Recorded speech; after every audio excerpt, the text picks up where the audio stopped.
বদলানো আর বদলে যাওয়া এই দুটোর মধ্যে কিন্তু আকাশ জমিন ফারাক। বদলাতে সবাই পারে, কিন্তু বদলে দিতে সবাই পারে না।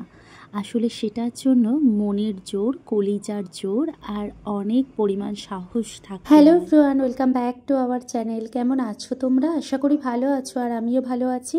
আমার নতুন আরও একটি ভিডিওতে তোমাদের সবাইকে জানাই অনেক অনেক স্বাগত। সকাল সকালে ভিডিওটা অন করলাম, আর এই যে জলের বোতল দিয়ে ঢুকছে যে ব্যক্তিটি দেখছো, এটা হচ্ছে আমার ছোটোবেলাকার বন্ধুও বলতে পারো, আবার আমার পাড়াতুতো কাকাও বলতে পারো। ওর সঙ্গে একটু ইয়ার্কি করে মজা করে গেট দিয়ে আমি এখন ঢুকে পড়ছি। এবার আমি হব ফ্রেশ, কারণ সকালবেলা এখনও কিন্তু আমার ফ্রেশ হওয়া হয়নি। ঘুম থেকে উঠে বাইরে পরিবেশ দেখছিলাম। একাটায় ওই 11টার মতো বেজে গেছে, আর আজকে কিন্তু আমি রান্না করব শুধুমাত্র এঁচোড়টা।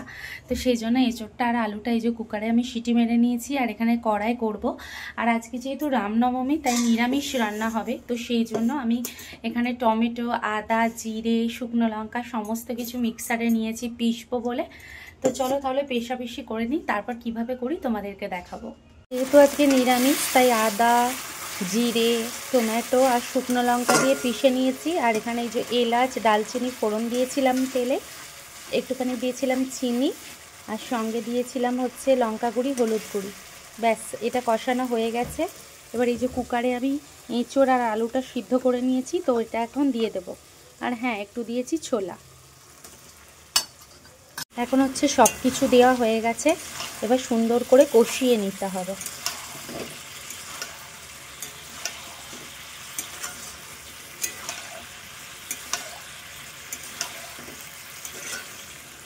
এঁচোড়ের ঝোল ফুটে উঠেছে, আর আমি এখানে গরম মশলা বেটে নিয়েছি হাতে করে, আর সামান্য পরিমাণ দেব ঘি। ব্যাস হয়ে যাবে রান্না। তো চলো এটা এখন ফুটুক। আজকে যেহেতু রামনবমী ছিল, রাম পুজো দিতে গিয়েছিল মা, আর সেখান থেকে প্রসাদে দিয়েছিল আলুর দম, সঙ্গে ছিল হচ্ছে লুচি, আর দিয়েছিল মিষ্টি। তো সেটাই খেলাম। খাওয়ার পর দুপুরের খাবার খেতে বসে পড়েছি। আর আজকে কিন্তু রান্না হয়েছে খুব সিম্পল, ভাত, আলু ভাজা, ভেন্ডি, আর সঙ্গে রয়েছে খাওয়া দাওয়া করে একটু রেস্ট নেওয়ার পর বাইরে বেরিয়েছিলাম একটু ঘুরতে। এখন কিন্তু প্রায় সন্ধে হয়ে গেছে।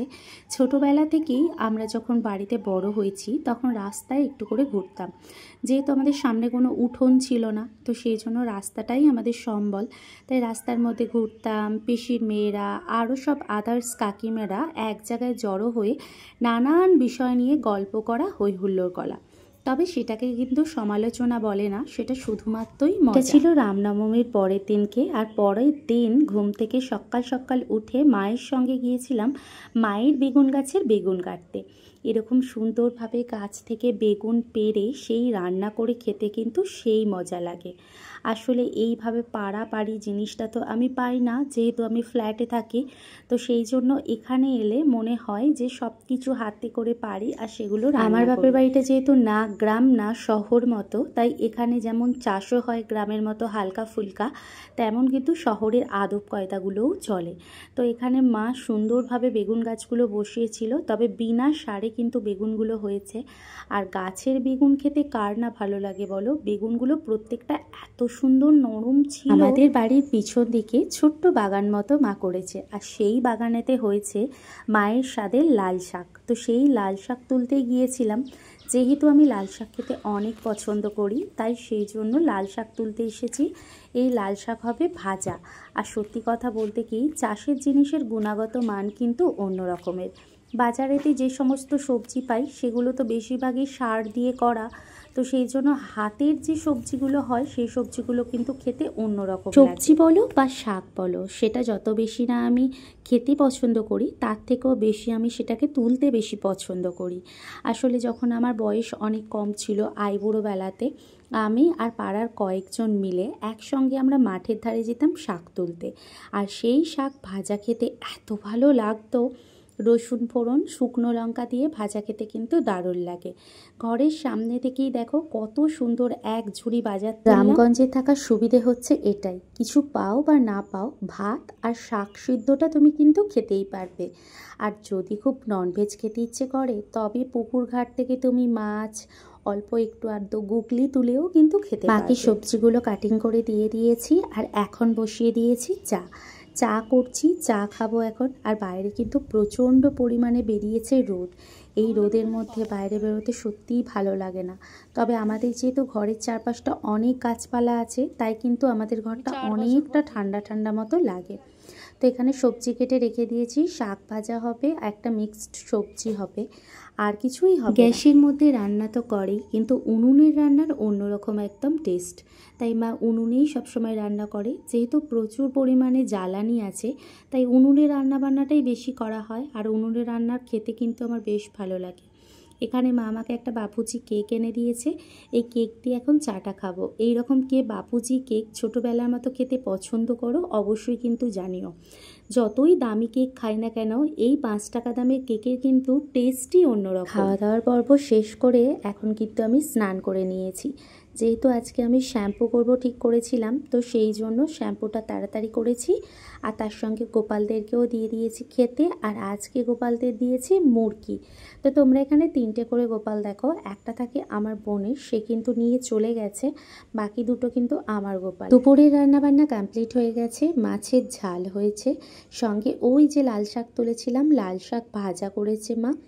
সঙ্গে হয়েছে এখানে হচ্ছে আম ডাল, আর হয়েছে এখানে একটা মিক্সড সবজি, যেটা তোমাদেরকে আমি আগেই দেখিয়েছি। হঠাৎ করে শুনলাম কাকিমার নাকি অনেক শরীর খারাপ, তো সেই জন্য মা কাকিমাকে নিয়ে হসপিটালে গেছে। আর ততক্ষণ আমি এখানে রান্না চাপিয়ে দিয়েছি। বাড়িতে একটা বিবাহিত যদি মেয়ে থাকে, এটাই হয়তো অনেক সুবিধা। কিন্তু রান্না করছি ওই চিকেনের ছাল বা চামড়া ওগুলো। তো রান্না বান্না করা মোটামুটি কমপ্লিট হয়ে গিয়েছিল। পরের দিন ছিল এটা। পরের দিনে আমার কাকা যেহেতু একাই বাড়িতে আছে, আর কাকিমাকে যেহেতু হসপিটালাইজড করতে হয়েছে, তাই কাকাকে রান্না বান্না করে দেওয়ার জন্য কাকার বাড়িতে গিয়েছিলাম। একটা ঝোল আর সামান্য ভাতই বানাবো, কিন্তু তাড়াতাড়ি করে সেটা কমপ্লিট করে তারপর বাড়িও কাকাদের বাড়ি আর আমাদের বাড়ি কিন্তু একদম পাশাপাশি। তো এখানে মাছ ছিল, মাছটাকে ভেজে নিচ্ছি আর সাদা তেলে সম্পূর্ণ রান্নাটা করছি। কোলেস্টেরল বলো বা যাদের হার্টের সমস্যা, তারা যদি প্রত্যেকেই সাদা তেলে রান্না খাও, তাহলে কিন্তু এই সমস্যাটা হয় না। তো তোমরা যতটা পারবে সাদা তেলে রান্না করে খাওয়ার চেষ্টা করবে। জানি অনেকেই হয়তো সর্ষের তেল ছাড়া খেতে পারো না, তবে সর্ষের তেলে কিন্তু অনেক শরীরটা বেশি খারাপ করে। যাদের হার্টের প্রবলেম তাদের তো খাওয়া একদমই। এখানে ঝোল রান্না হয়ে গেছে, আর এদিকে হচ্ছে ভাত করেছি। যেহেতু আমার কাকার শরীর অনেক খারাপ, তাই খুব সিম্পলভাবে একদম অল্প তেলেতে করেছি রান্না। আর এটা হচ্ছে কাকাদের সাইডের হচ্ছে বাইরের উঠান মতো, উঠান বলা চলে না, ওই যতটুকু জায়গা ছিল বাড়ি একটা ছাদের মতো করেছে। তো উঠান আর ছাদ দুটো হয়ে গেল। এখন আমি যাচ্ছি বাড়িতে। তো কাকা রান্নাবান্না করে ঢাকা চাপা দিয়ে চাবি টাবি দিয়ে দিয়েছি। আর বাড়িতে গিয়ে এখন হচ্ছে একটু বসে থাকবো, তারপর গল্প করব। এইমাত্র জাস্ট কমপ্লিট হলো, আর এখন হচ্ছে উপর ঘরে এসেছি। এখন যাব নিচে খাবার খেতে। তো চলো গিয়ে খাবারটা খেয়ে নিই। আর এই যে দেখো বাইরে কি পরিমাণ রোদ, প্রচুর রোদ। তো ঠিক আছে চলো যাই নিচে। মা বললো চল দুজনে মিলে যাই একটু ঘুরতে। তো মা আর আমি দুজনে মিলে বেরিয়ে পড়েছি ঘুরতে। এই রাস্তাটা দেখে একটা কথা মনে পড়ছে, ছোটোবেলায় পিঠে কাঁধে ব্যাগ নিয়ে স্কুল ড্রেস পরে স্কুল থেকে বাড়ি ফিরতাম। এই রাস্তাগুলোতে কত স্মৃতিই না জড়িয়ে রয়েছে। আর সত্যি কথা বলতে কি, চেনা জায়গা দিয়ে যেতে কিন্তু বেশ ভালো লাগে। এটা হচ্ছে আমাদের আমতা থানা। তো থানা টানা পার করে কোর্ট পার হয়ে এখন এগিয়ে চলছি আমরা আমাদের স্কুলের দিকে। আমি প্রায় স্কুল থেকে আমার বাড়ি যেতে লাগতো 20 থেকে 30 মিনিটের মতো হেঁটে। তো প্রত্যেক দিন আমরা হেঁটে হেঁটে স্কুলে যেতাম। আর এই রাস্তা দিয়েই কিন্তু আমি প্রত্যেক দিন পার হতাম। তবে এই রাস্তাগুলো তখন এত সুন্দর ছিল না, তখন অনেক এবড়ো খেবড়ো ছিল, অনেক বাচ্চারা স্কুলে যেত সাইকেল নিয়ে।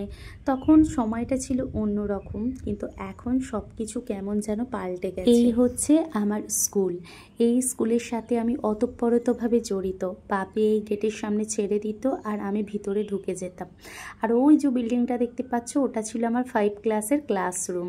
আর তার ঠিক অপোজিটেই ছিল সিটিসি বাস স্ট্যান্ড। এই সব কিছু মিলিয়ে কত ভালো লাগছে। হঠাৎ করে হসপিটালে আমাকে ছুটে যেতে হলো।